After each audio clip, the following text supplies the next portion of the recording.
కొవ్వూరు మండలం ఐపంగిడిలో reverend doctor K Michael Brown ఆధ్వర్యంలో నిర్వహించిన క్రిస్మస్ వేడుకలకు రాష్ట్ర హోం విపత్తుల నిర్వహణ శాఖ మంత్రి డాక్టర్ తానేటి వనిత ముఖ్య అతిథిగా హాజరయ్యారు. భారీ కేక్ కట్ చేసి అందరికీ పంచిపెట్టారు. ఐక్యక్రీస్తు నిబంధన సంఘం తరపున ఐపంగిడిలో నిర్వహించిన వేడుకల్లో తానేటి వనిత భారీ కేక్ ని కట్ చేసి అందరికీ పంచిపెట్టారు. ఈ సందర్భంగా తమ పెళ్లికి వివాహకర్త మైకేల్ బ్రౌన్ అని మంత్రి గుర్తు చేశారు. తానేటి వనిత మాట్లాడుతూ భవిష్యత్తులో అంతా మంచి జరగాలని, మరిన్ని ఉన్నత పదవులు అలంకరించాలని ఆశిస్తూ క్రైస్తవ పెద్దలు ప్రత్యేక ప్రార్థనలు చేశారు. ఆమె మాట్లాడుతూ క్రిస్మస్ సందర్భంగా క్రైస్తవులకు శుభాకాంక్షలు తెలిపారు. దైవ కుమారుడు జీసస్ మానవునిగా జన్మించిన రోజును ప్రపంచవ్యాప్తంగా క్రిస్మస్ పండుగగా జరుపుకుంటున్నామని తెలిపారు. యేసుక్రీస్తు జీవనం అందరికీ ఆదర్శప్రాయమన్నారు. కరుణ, ప్రేమ, క్షమ, సహనం, దాతృత్వం, త్యాగం ఇవన్నీ తన జీవితం ద్వారా మానవాళికి క్రీస్తు అందించిన మహోన్నత సందేశాలన్నారు. క్రైస్తవులందరి ప్రార్థనలు, దీవెనలు జగన్మోహన్ రెడ్డి తమపై ఎల్లప్పుడూ ఉండాలని ఆమె కోరారు.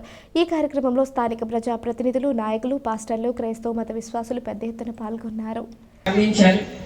మరి జగనన్న ఏదైతే 2019లో మీరందరూ జగనన్న నమ్మి ఓట్లు వేశారో, ఓట్లు వేసిన దానికి మీకు ఆయన మంచి పాలన అందించడంలో మీ అందరికీ కూడా మరి ఈ రోజున ఒక అన్నల, ఒక తమ్ముడులా, ఒక కొడుకుల, ఒక మనవడిలా ప్రతి ఇంటిలో కూడా ఈ సంక్షేమ పథకాల రూపంలో జగనన్న మీ అందరికీ కూడా అండగా ఉంటున్నారు.